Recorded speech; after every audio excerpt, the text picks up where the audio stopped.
ايه الفرق بين ورق الحماية والنانو سيراميك والنانو جرافين، وانهي افضل للعربيات الجديدة في مصر؟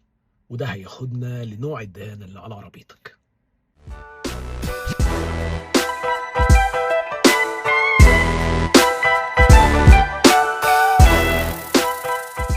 يا اهلا وسهلا بيكم يا شباب. كتير من الناس بتقول ان العربيات زمان كان دهانها اقوى بكتير من دلوقتي.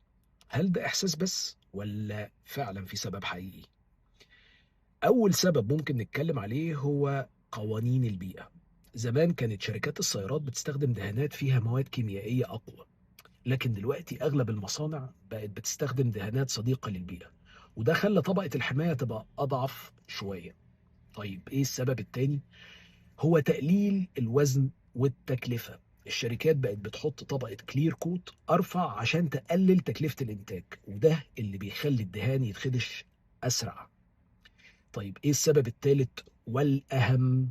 هو الإنتاج الضخم. بمعنى ان دلوقتي خطوط الانتاج بتطلع عربيات اسرع بكتير من زمان، فوقت معالجة الدهان وتجفيفه احيانا بيكون اقل. يعني ايه؟ اللغة المتدارجة كده بين الفنيين في السوق يقول لك العربية دي مدهونة على زفارة.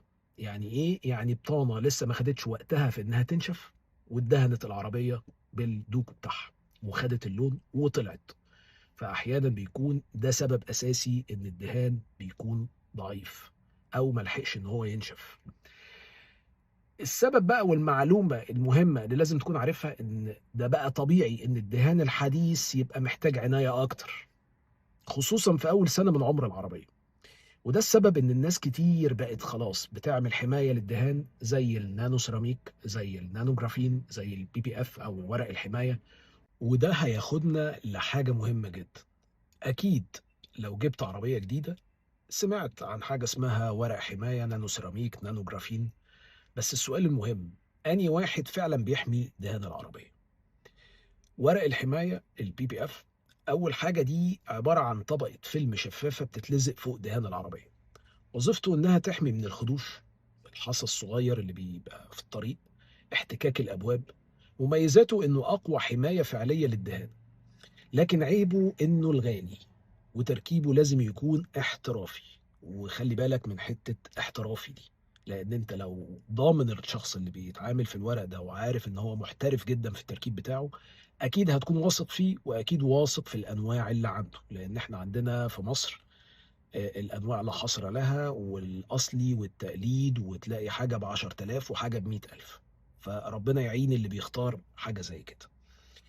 تاني حاجة النانو سيراميك. النوع ده يعتبر مش ورق، هو طبقة كيميائية. المفروض ان هي شفافة بتدهن على العربية. وظيفته الأساسية ايه؟ بيحافظ على لمعان الدهان ويخلي العربية أسهل في الغسيل. لكن لازم نفهم نقطة مهمة جدا، السيراميك مش حماية من الخبطات أو الخدوش القوية. تمام؟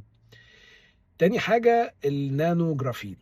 حلو، يبقى النانو سيراميك النانو جرافين. النانو جرافين ده الأحدث دلوقتي، هو عبارة عن تطوير للسيراميك لكن في مادة الجرافين. مميزاته بقى ايه؟ مقاوم حرارة أعلى، لمعان أفضل، تقليل بقع المية. لكن برضو زي السيراميك هو حماية سطحية مش ميكانيكية. تمام. العربيات الجديدة بقى في مصر اللي موجودة دلوقتي حديثا، خصوصا بعض العربيات اللي بتتقفل هنا مش اللي جاية استيراد، بتكون عرضة للخدوش أسرع. طب إيه السبب في إن هي بتبقى كده؟ ده السبب اللي إحنا قلناه في أول الفيديو، حتة الدهان وإيه اللي بيحصل في المصانع والكلام ده كله. الخلاصة ببساطة، لو عايز حماية حقيقية من الخدوش فهو ورق الحماية. طب لو أنت عايز لمعان وسهولة تنظيف، نانو سيراميك أو جرافين. أفضل حل لكتير من الناس في الأماكن المعرضة للخبط هو السيراميك، لباقي العربية تعمل بي بي إف. يعني إيه؟ يعني حط الاكسدامات ورق حماية، وتعالى في بقيه العربيه اعملها نانو جرافين. مش شرط ان العربيه تكون كلها حاجه واحده، يعني دي حاجه سهله جدا. ليه؟ لان الدهان اللي انا قلت عليه في الاول ان هو ضعيف ده ممكن يؤدي ان الورق وهو بيتشال يشيل معاه طبقه البويه. وخصوصا في العربيات اللي بتقفلها هنا في مصر، مش هرجع اعيد اول الفيديو تاني ايه السبب وايه سبب ان لا، هو طبقه البويه اللي موجوده على العربيه رقيقه، اقل بكتير من اللي بتيجي استيراد. فورق الحماية أنت لازم تبقى عارف إنك وأنت بتحطه لمّا هتيجي تشيله أنت ما تضمنش البوية، أيًا كان اللي اتقال لك من الشركة اللي أنت بتعمل فيها ورق الحماية، تمام؟ يا رب أكون أوفيت بالفروقات وعرّفتكم البوية بتاعة العربية وضعها إيه، والفروقات بتاعة الحماية إيه اللي ممكن تعمله وإيه اللي ممكن ما تعملوش. أشوفكم على خير.